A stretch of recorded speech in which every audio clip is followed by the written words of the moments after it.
Hello everyone. तो आज की वीडियो में हम गॉस बैकवर्ड इंटरपोलेशन मेथड को समझेंगे। इससे प्रीवियस वीडियो में हमने गॉस फॉरवर्ड इंटरपोलेशन मेथड को समझा था। तो अगर उसकी वीडियो नहीं देखी तो उसे एक बार चेकआउट कर लेना, उसकी लिंक डिस्क्रिप्शन में मिल जाएगी। तो चलो अब शुरू करते हैं। तो देखो, मान लो कि हमारे पास कुछ ऐसे डेटा पॉइंट्स हैं जैसे कि एक्स नॉट हमारा सेंट्रल पॉइंट है, देन उसके अराउंड है एक्स वन एक्स टू, और इधर मान लो x minus one x minus two, ऐसे करके कुछ डेटा पॉइंट्स हैं। ठीक है, तो एक्स नॉट को मैं मान लेता हूं अपना ए, जो कि सेंट्रल पॉइंट हो जाएगा, और उसके आगे वाले पॉइंट्स हो जाएंगे ए प्लस एच और ए प्लस टू एच, और उसके पीछे वाले हो जाएंगे ए माइनस एच और ए माइनस टू एच। ठीक है, अब इस बार हमें बोला गया है कोई ऐसा डेटा पॉइंट निकालो जैसे कि लेट्स से कि वो यहां पे है। ठीक है, एक्स नॉट और एक्स माइनस वन के बीच में, मतलब एक्स नॉट से थोड़ा पहले है, सेंट्रल पॉइंट के थोड़ा सा लेफ्ट साइड पे मान लो, उससे हल्का सा कम। तो वो कुछ ऐसा डेटा पॉइंट हो जाएगा, x is equal to a minus 0.4 h, मान लो कुछ ऐसा है।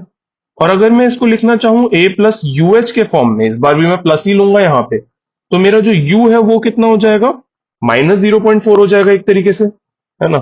तो इसकी वजह से मैं ये बोल सकता हूं कि इस बार जो मेरा यू है वो किस रेंज में लाई करेगा, वो -1 से लेकर 0 तक लाई करेगा। ठीक है, तो ये गॉस बैकवर्ड इंटरपोलेशन की कंडीशन है। मतलब कोई फिक्स्ड रूल नहीं है, बट हाँ, अगर इस रेंज में आप लेते हो यू की वैल्यू तो आपका आंसर ज्यादा एक्यूरेट आएगा। ओके, तो चलो अब शुरू करते हैं। तो मान लो कि इसका जो फॉर्मूला था, जैसे मैंने न्यूटन फॉरवर्ड का लिखा था, वो क्या था, f of x is equal to f of a plus u h, जो होता है वो कितना हो जाता है हमारा, f of a plus u c one del f a plus u c two del square f a plus u c three del cube f a, ऐसे ही चलता जाता है ना। तो अब अगर मैं इसको थोड़ा सा समझने की कोशिश करूं, विजुअलाइज करने की कोशिश करूं, तो क्या मैं ये बोल सकता हूं कि हमारा जो y है वो ऐसे कुछ बन जाएगा, y naught plus u upon one factorial del y naught plus u u minus one upon two factorial del square y naught plus u u minus one u minus two upon three factorial del cube y naught and so on. ठीक है, ऐसे ही चलता जाएगा ये। तो देखो, जब हमने गॉस फॉरवर्ड लगाया था तो हमने क्या किया था, हमने बोला था कि वाई नॉट तो चलो सेंट्रल टर्म हो गई हमारी, देन डेल वाई नॉट जो है वो एक नीचे जाके मिलती है। डेल स्क्वायर वाई नॉट की जगह पे हम del square y minus one लेकर आए थे, क्योंकि वो हमें सेंट्रल में मिल रही थी। देन यहाँ पे डेल क्यूब वाई नॉट की जगह पे हम लेकर आए थे del cube y minus one. Basically हमने यहाँ पे -1 लाना चालू कर दिया था, दो टर्म जीरो की थी, दो -1 की थी, देन दो -2 की आ रही थी, ऐसे ऐसे चल रहा था, ताकि हम हमेशा सेंटर के अबाउट घूमते रहे। बट ये टर्म हमें कहां मिल रही थी, नीचे जाकर मिल रही थी ना। बट इस बार हम बैकवर्ड जा रहे हैं, तो बैकवर्ड के लिए हमें क्या करना पड़ेगा, इस बार ऊपर जाना पड़ेगा। तो ये डेल वाई माइनस वन बनाना पड़ेगा हमें। तो इसका मतलब इस बार हमें सब्स्टिट्यूशन यहीं से चालू कर देनी है। तो मैं सब्स्टिट्यूशन कैसे कर रहा हूँ इस बार टर्म्स की, तो ये वाली जो टर्म्स है यहीं से सब्स्टिट्यूशन चालू हो जाएगा, और ये क्या बन जाएगी, वाई नॉट की जगह पे हम लिखेंगे del y minus one plus del square y minus one. ये मैंने बताया था प्रीवियस वीडियो में कैसे लिख सकते हैं। फिर डेल स्क्वायर वाई नॉट की जगह पे मैं लिखूंगा del square y minus one plus del cube y minus one. ठीक है, और डेल क्यूब वाई नॉट की जगह पे मैं लिखूंगा del cube y minus one plus del raise to the power four y minus one. ठीक है, तो इन्हें ये सब्स्टिट्यूट करते हैं और देखते हैं क्या आता है। तो देखो, हमारा जो y है वो आ जाएगा इस बार y नॉट प्लस, अब u अपॉन वन फैक्टोरियल पहली टर्म जो है, देखो डेल y माइनस वन में अलग ले लूंगा, तो इससे क्या फायदा होगा हमें कि वो टर्म मिल गई, ऊपर जाने वाली टर्म जो है y माइनस वन वाली टर्म मिल गई। देन नेक्स्ट टर्म हमारी क्या बन जाएगी, तो देखो ये वाली जो टर्म है, ये जब इस वाली के साथ जाएगी तो क्या बनेगी, तो पहले वाली जो टर्म है वो u अपॉन वन फैक्टोरियल से मल्टीप्लाइड है, दूसरी जो टर्म है वो u u minus one upon two factorial से मल्टीप्लाइड है, ये वाली टर्म।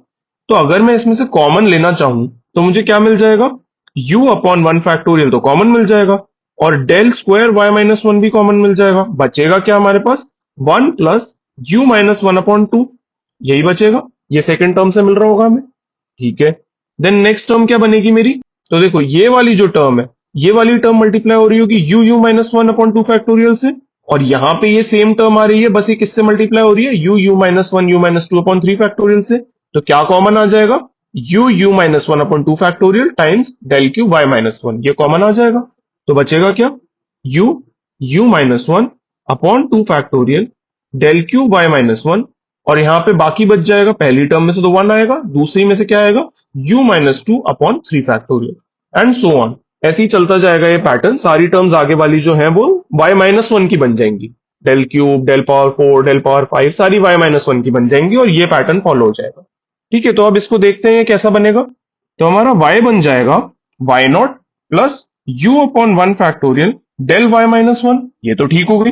देन नेक्स्ट टर्म क्या बन रही है, देखो u के साथ क्या मल्टीप्लाई होगा, ये वाली जो टर्म है ये हमारी बन जाएगी 1 plus u minus one upon to बन जाएगी u plus one by two, है ना। तो यहाँ पे ऐसा कुछ आ जाएगा u plus one divided by two factorial आ जाएगा, क्योंकि 1 टाइम्स 2 तो 2 फैक्टोरियल ही मान लेते हैं।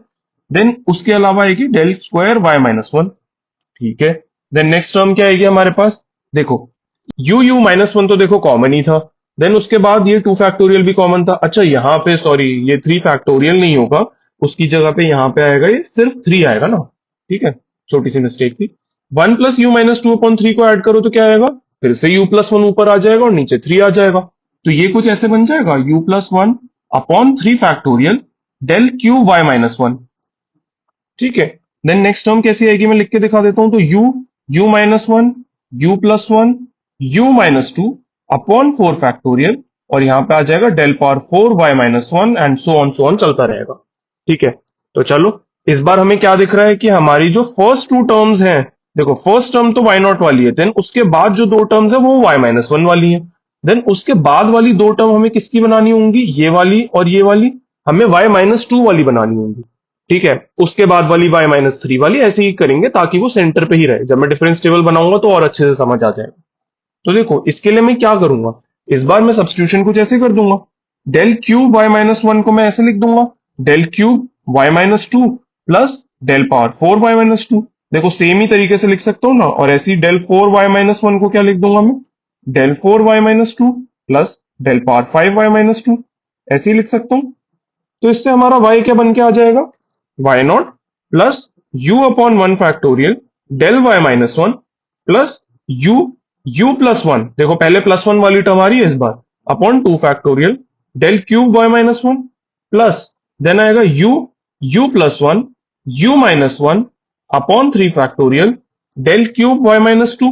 तो अब देखो नेक्स्ट टर्म क्या आएगी हमारी, अब नेक्स्ट टर्म में ध्यान से देखना, u प्लस वन और u माइनस वन इतना तो कॉमन आ जाएगा, अपॉन थ्री फैक्टोरियल तक कॉमन आ जाएगा और यहाँ पे del power 4 y minus two तक कॉमन आ जाएगा।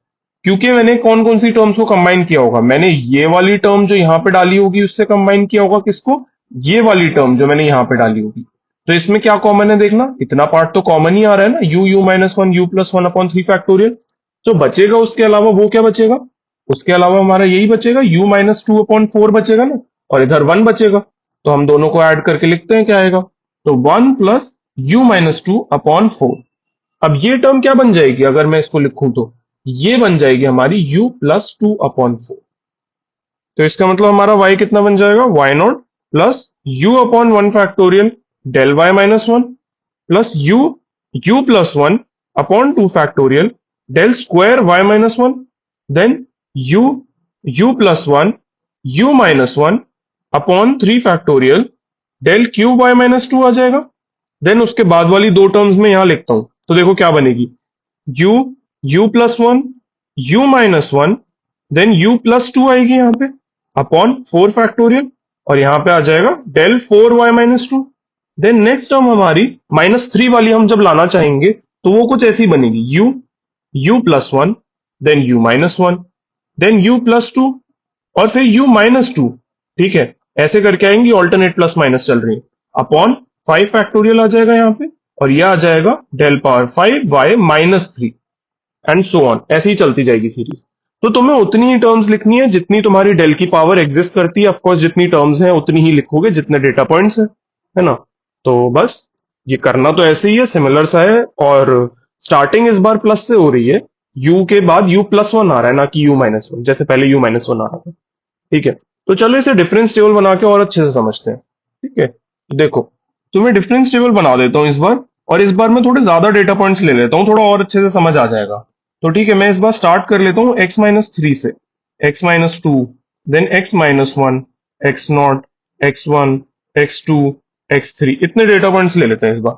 और y minus three, y minus two, y minus one, y0, y1, y2 और y3। ठीक है, ऐसे करके हमारे डेटा पॉइंट्स हो गए सारे के सारे। अब उसके बाद में पहले क्या लिखूंगा, डेल वाई। तो वो कितना आ जाएगा यहाँ पे, del y -3, then del y -2, del y -1, del y naught, del y 1 और डेल वाई 2। देखना कैसे मैंने हर एक के बीच में लिखा है, y -2 और -3 के बीच में डेल वाई -3 लिखा है। ठीक है, अब नेक्स्ट क्या आएगा, डेल स्क्वायर वाई। तो वो कितना आ जाएगा, del square y -3, del square y -2, del square y -1, del square y naught, del square y1। ठीक है, और डेल क्यूब की टर्म्स कैसे आ जाएंगी, तो वो आ जाएंगी del cube y -3, del cube y -2, del cube y -1, del cube y naught.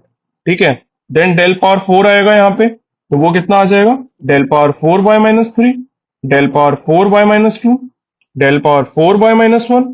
ठीक है, देन डेल पावर 5 की टर्म्स आ जाएंगी। तो वो कैसे आ जाएंगी, डेल पावर 5 y -3 और डेल पावर 5 y -2। लास्ट आ जाएगा डेल पावर 6y, जो कि आएगा डेल की पावर 6 y -3। स्टार्टिंग देखो किससे हो रही है, टॉप मोस्ट पॉइंट हमारा क्या था, -3 वाला था, तो यहाँ पे -3 ऐसे ही चलता जाएगा। ठीक है ना, बस इतना ध्यान रखना है, बाकी तो फिर नीचे एक एक बढ़ता जा रहा है, तो वो तो कॉमन ही है सब में। ठीक है, तो उसमें तो कोई ज्यादा चेंज है नहीं। देखो इस बार हमारा डेटा पॉइंट कहाँ लाई कर रहा है, x0 और x-1 के बीच में, और स्टार्ट हमें सेंट्रल पॉइंट से करना है y0 से। तो इस बार मैं कहाँ जाऊंगा, पहले इस बार मैं जाऊंगा ऊपर की तरफ, क्योंकि हमें जाना है बैकवर्ड डायरेक्शन में। फिर मैं जाऊंगा नीचे, देन मैं अगेन जाऊंगा ऊपर, फिर जाऊंगा नीचे, फिर जाऊंगा ऊपर और फिर जाऊंगा नीचे। तो ऐसे जाना है मुझे, जिगजैग पैटर्न ही फॉलो होगा। बट अगर तुम्हें याद हो तो पिछली बार मैं क्या कर रहा था, पिछली बार मैं ऐसे कुछ कर रहा था। ठीक है, तो इस बार वो हल्का सा चेंज हो गया, इस बार स्टार्टिंग नीचे से नहीं ऊपर से होगी। ये गॉस बैकवर्ड है क्योंकि पीछे वाली डायरेक्शन में जाना है ना। ओके, तो अब एक काम करते हैं, एग्जाम्पल लेते हैं फिर से और देखते हैं इसे। तो एग्जाम्पल मान लो कि वही सेम ले लेते हैं, हमारी एक्स और वाई की वैल्यूज लेते हैं।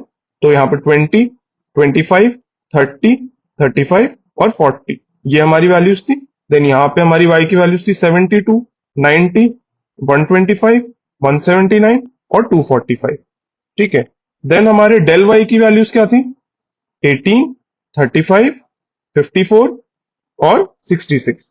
देन हमारे डेल स्क्वायर वाई की वैल्यूज क्या थी, 17, 19 और 12। और डेल क्यूब वाई की वैल्यूज क्या थी, 2 और -7। और डेल 4 वाई की वैल्यूज क्या थी हमारी, -9। ठीक है, तो ये वैल्यूज मैंने यहाँ पे लिख दी, difference table same to same है, उसमें कोई चेंज नहीं है। इस बार हमें स्टार्ट कहां से करना है, सेंट्रल वाई की वैल्यू से, वाई नॉट ये हो जाएगा। ठीक है, फिर जाना कहाँ है, ऊपर, तो यानी कि इस पे जाऊंगा, फिर नीचे तो वापस सेंटर पे आ गया, फिर ऊपर। ठीक है, फिर वापस सेंटर पे आ गया नीचे। तो यही करना है हमें, तो ये ज्यादा मुश्किल तो नहीं है इसमें कुछ। ठीक है ना, बस यही सेम चीज फॉलो करनी है। अब उसके बाद मैं यहाँ पे लिख देता हूँ कुछ चीजें। लेट सपोज हमें बोला गया है फंक्शन की वैल्यू निकालो x इज इक्वल टू 28 पे। ठीक है, तो तुम्हारा जो a है वो इस बार क्या हो जाएगा, x0 के बराबर, यानी कि हमारा 30 हो जाएगा। सेंट्रल पॉइंट देखो 30 है ना यहाँ पे। फिर उसके बाद में क्या करूंगा, h निकालूंगा। तो h मुझे पता है सबके बीच में डिफरेंस कितना है, 5 का ही है। सारे x पॉइंट्स के बीच में डिफरेंस कितना है, 5 है। ठीक है, देन मेरा u क्या आ जाएगा, x माइनस ए अपॉन एच, जो कि कितना आ जाएगा इस बार, 28 माइनस 30 अपॉन 5। वो कितना हो जाएगा u मेरा, -0.4 आएगा इस बार। तो इस बार भी मैं बोल सकता हूं कि ये सही है, क्योंकि -1 और 0 के बीच में लाई कर रहा है। तो बस ठीक है, अब इसे कैलकुलेट करते हैं फिर। तो चलो, तो देखो हमारा जो एक्सप्रेशन था वो क्या था, y is equal to y naught plus u upon 1 factorial del y -1 plus u plus 1 upon 2 factorial del square y -1 plus u plus 1, then u -1 आ जाएगा अपॉन 3 फैक्टोरियल आ जाएगा, और यहाँ पे डेल क्यूब y -2 आ जाएगा। प्लस लास्ट टर्म अगर मैं यहाँ पे लिखूं तो वो आएगी यू प्लस 1, यू -1 और u प्लस 2। क्योंकि देखो 5 ही टर्म्स थी ना, तो मैंने उतना ही लिखा है, upon 4 factorial del power 4 y -2। ठीक है, तो अगर तुम नोटिस करो तो यहाँ पे दो -1 की टर्म्स है, देन दो -2 की टर्म्स आ रही है। सबसे पहले तो y नॉट ही था। ओके, तो अब हम निकाल सकते हैं इससे। तो हमारा जो f ऑफ 28 है, फंक्शन की वैल्यू 28 पे, वो कितनी आ जाएगी, f ऑफ 30 पे जो वैल्यू है ये y नॉट है हमारा। ठीक है, और ये वैल्यू है कितनी, एक्चुअली हमें पता है 125 ही है। प्लस आगे क्या करेंगे, u, तो u कितना है, -0.4 अपॉन 1 फैक्टोरियल तो 1 ही है, और यहाँ पे क्या आ जाएगा, डेल वाई माइनस वन। कितना है ये, देखो नेक्स्ट वैल्यू किस पे जाना है हमें, 35 पे ऊपर की तरफ, तो यहाँ पे 35 आ जाएगा। ठीक है, देन नेक्स्ट आ जाएगा हमारा u प्लस वन वाली, यानी कि 0.4 यहाँ पे आएगा और प्लस वन करेंगे तो 0.6 आएगा, अपॉन 2 फैक्टोरियल तो 2 ही आ जाएगा। Del square y minus one क्या है टेबल में, 19 है, तो यहाँ पे 19 लिख दूंगा मैं। देन नेक्स्ट टर्म हमारी आ जाएगी u, यहाँ पे आ जाएगा -0.4, देन u प्लस वन आ जाएगा 0.6, देन u माइनस वन आ जाएगा -1.4, अपॉन 3 फैक्टोरियल आ जाएगा 6, और डेल क्यूब बाय -2 देखो कितना है यहाँ पे, 2 है, तो यहाँ पे मैं 2 से मल्टीप्लाई कर दूंगा। और लास्ट टर्म हमारी बन के आएगी u, तो -0.4, u प्लस वन तो 0.6 आ जाएगा, देन u माइनस वन तो हमारा -1.4 आ जाएगा। ठीक है, और उसके बाद हमारा u प्लस टू आ जाएगा 1.6। ठीक है, इस पूरे को डिवाइड करूंगा 24 से, 4 फैक्टोरियल, और डेल 4y-2 लास्ट टर्म क्या है देखो, -9 जो हमें लेनी है, तो यहाँ पे -9 लिख दूंगा। तो बस अब ये वैल्यूज मैं यहाँ पे डाल दूंगा और आंसर निकालने की कोशिश करूंगा मेरा, तो इसे सॉल्व करने पे आ जाएगा 108.6304। ठीक है, तो ये हमारा फाइनल आंसर हो गया। अब देखो, ये तुम बोल भी सकते हो कि हाँ ये सही हो सकता है, क्योंकि ये लाई किसके बीच में कर रहा है, 90 और 125 के बीच में। देखो हमारी ये वैल्यूज थी ना, 90 इससे प्रीवियस वैल्यू थी यहाँ पे ये वाली, और आगे वाली वैल्यू क्या थी 125, तो 90 और 125 के बीच में ही लाई कर रहा है, तो हाँ ये हो सकता है कि सही आंसर हो। ओके, तो ऐसे करके कुछ वेरीफाई भी कर सकते हो। तो बस आज की वीडियो में इतना ही, तो मिलेंगे नेक्स्ट वीडियो में जहां हम इसे कोड भी करेंगे। तो टिल देन स्टे ट्यून्ड।